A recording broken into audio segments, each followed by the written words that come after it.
Bonsoir et bienvenue dans le 19-20 Rhône-Alpes, dans l'actualité régionale.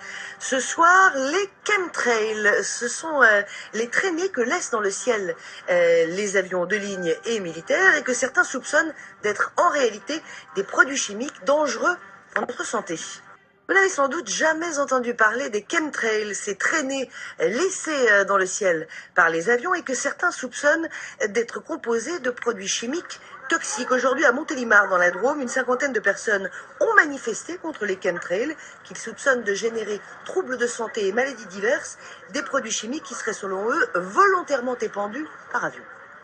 En termes clairs, on modifie le climat par épandage de produits chimiques, de solutions chimiques. On utilise pour ce faire des avions de ligne et des avions militaires. Ça, vous le dénoncez? Et on le dénonce parce que personne n'a signé pour ce projet, nous ne sommes pas tenus au courant et aucun débat n'a été mis en place à ce sujet-là. Un peu partout dans le monde, certaines personnes souffriraient donc de maladies étranges liées précisément à ces chemtrails. La communauté médicale, elle, reste assez perplexe, alors que les informations les plus alarmantes se mettent à circuler sur Internet à propos de ces symptômes étranges. Séverine habite la plaine de l'Accro et prétend souffrir d'une maladie étrange depuis 10 ans. Qu'est-ce que vous avez au visage? Qu'est-ce que c'est? C'est la maladie des Morgelans. Donc au début, j'ai eu des gratouilles, des chatouilles, je comprenais pas bien pourquoi. Et j'ai aussi parfois des violentes démangeaisons vraiment intenses, avec le visage qui gonfle, je deviens rouge, un peu comme une réaction allergique. Qu'est-ce que vous disent les médecins? Les médecins ne connaissent pas, donc... Selon elle, cette maladie dite des morgelons serait liée aux chemtrails. Les chemtrails, ce sont les épandages des avions qui laissent des traînées blanches dans le ciel et qui se déposera ensuite en filaments au sol, comme on le voit sur ces images filmées par la patiente dans son jardin. La jeune femme a fait des prélèvements sous constat d'huissier et dans un rapport d'analyse, un laboratoire du Var parle d'impact sur l'environnement et sur la santé. A priori, ce sont des produits chimiques et dans le rapport d'Analytica, ils nous disent clairement qu'il y a des perturbateurs endocriniens dedans. Des malades qui prétendent être contaminés par des fibres descendues du ciel.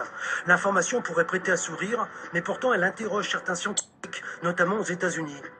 Nous sommes allés à l'hôpital Nord de Marseille demander conseil à un spécialiste des maladies infectieuses et tropicales. Sur les conséquences de la pollution et la santé, de façon générale, tout le monde vous dira oui, il y a peut-être un lien. Mais il faut se méfier quand on parle de lien de causalité et notamment de ce que je connais. Il y a parfois de la récupération de fausses études, publiées ou pas publiées, ou de fausses données de laboratoires dits indépendants et qui se disent être des laboratoires de référence par le bouche à oreille et qui se trouvent être pas loin de l'escroquerie. Nadine habite Marseille et affirme que des fibres sortent de ses doigts, tout comme ce patient belge qui s'est filmé avant de poster les images sur Internet. Pour cette femme, les scientifiques français continuent de nier les symptômes et les résultats d'analyse. Bon, donc je sais que c'est pas un délire vu que je le vis, je peux pas vous dire autrement. Des études ont été faites qui montrent bien tous les symptômes, toute la symptomatologie au niveau du sang, toutes les modifications endocriniennes, sanguines, il se passe déjà pas mal de choses. Toutes ces personnes ont des analyses de sang communes, donc le médecin qui doute, il ne va pas douter très longtemps s'il s'aperçoit qu'il y a des facteurs communs dans le sang. Une maladie sujette à controverse. Certains parlent de délire, de personnes souffrant de sentiments de persécution. D'autres évoquent de nouvelles pollutions chimiques avec des conséquences sur la santé.